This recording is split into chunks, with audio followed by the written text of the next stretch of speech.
Back in February of 2019, I got my first smartphone. Yes, I know that's a little late for most people at the age of 17, but better late than never. However, only 6 months later, it stopped working, started getting very hot, and touchscreen became unresponsive, and the phone sometimes got so hot that I was concerned that it would blow up the battery. After putting up with this for too long, I decided that it was time to throw in the towel and got myself a new phone.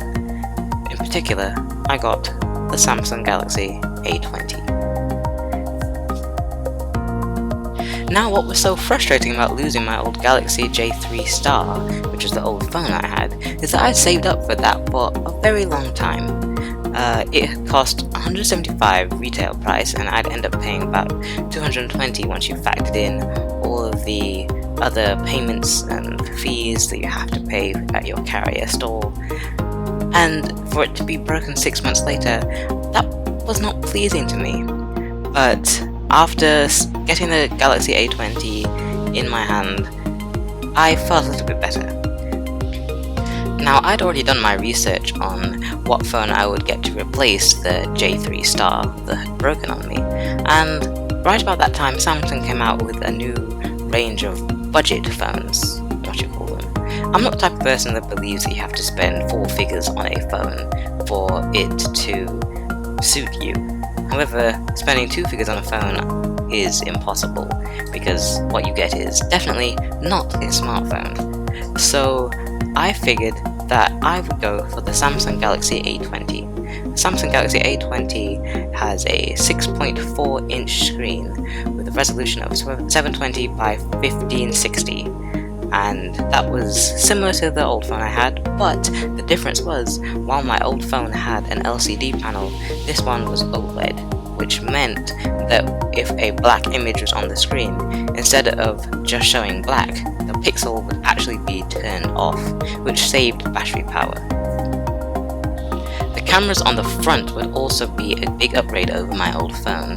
While the J3 Star had an 8 megapixel camera on the back and a 5 on the front, on the A20 the rear camera has a 13 megapixel camera shooting 1080p, and the front has an 8 megapixel camera. And in addition to that, the A20 also has an ultra-wide lens, so I can get nice great shots. It doesn't have that on the front, only on the back, but it zooms out pretty well enough on the front so that I'm able to fit everybody in the picture if I'm taking a selfie, which granted I don't do that often. Alright, so I have been using this phone for a bit, and let's get the camera shot just right. Yeah, I've been using it for a little bit and I like it. I really do. I think it's a great phone. It's a little tall, but hey, I'll get used to that after a while. I've been setting up, I've installed some apps. The apps that are on this page, with the exception of I think maybe 1 or 2, are all that come installed on the device. So there is a little bit of Samsung bloatware, because you can tell because there are, I can reach up and touch the Google button. Yeah, you have Google, you have Chrome, you have Gmail, and you have Photos, but you also have Samsung Files, another email app, another gallery app. There are some notes apps, and it reminds me I need to download Keep. And then here are the apps that I've downloaded so far. Yeah, but that's basically all that comes with the device. I haven't downloaded a whole bunch. I've customized the home screen. I've also enabled the swipe functionality to navigate the phone. So if I'm in an app, I want to go home, I just swipe up from the bottom. Well, that takes me back. So I swiped on the left there, and that took me back. But if let's say I'm in an app, I'm in a conversation, as you can see, I want to swipe. It takes me back to the menu.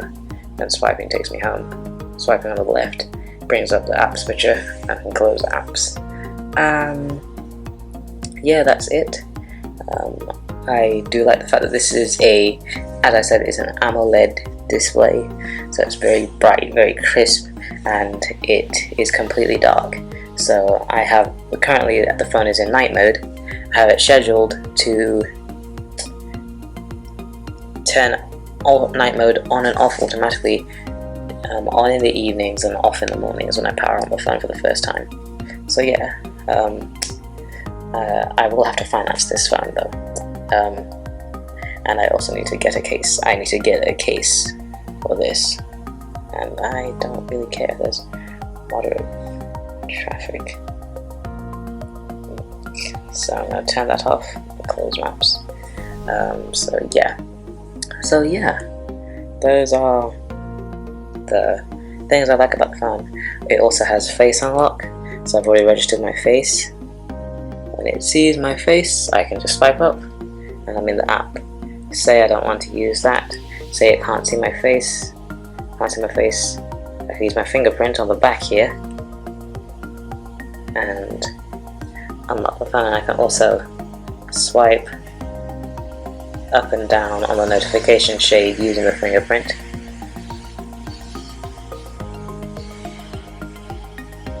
Which is great, as you can see. It's really nice, I like it. So yes, it has a nice large battery. To get the exact milliamp hourage, let's have a look at the exact milliamp hourage, whatever you call it.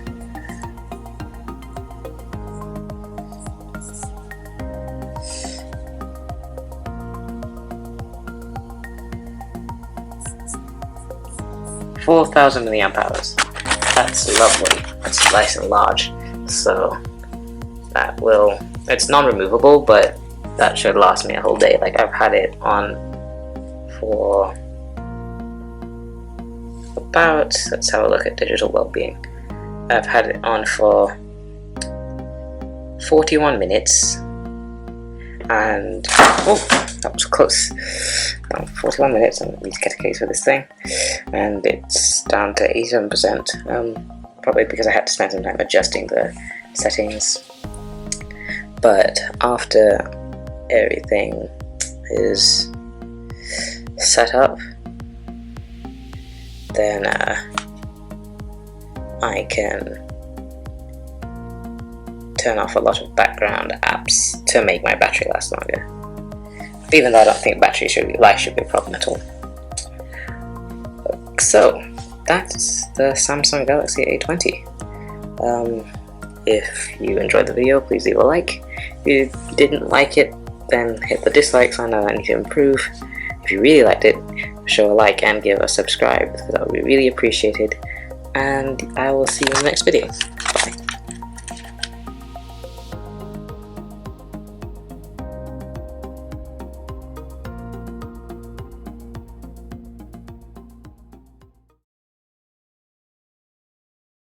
Now, what was so frustrating about losing my old Galaxy... Oh, crying out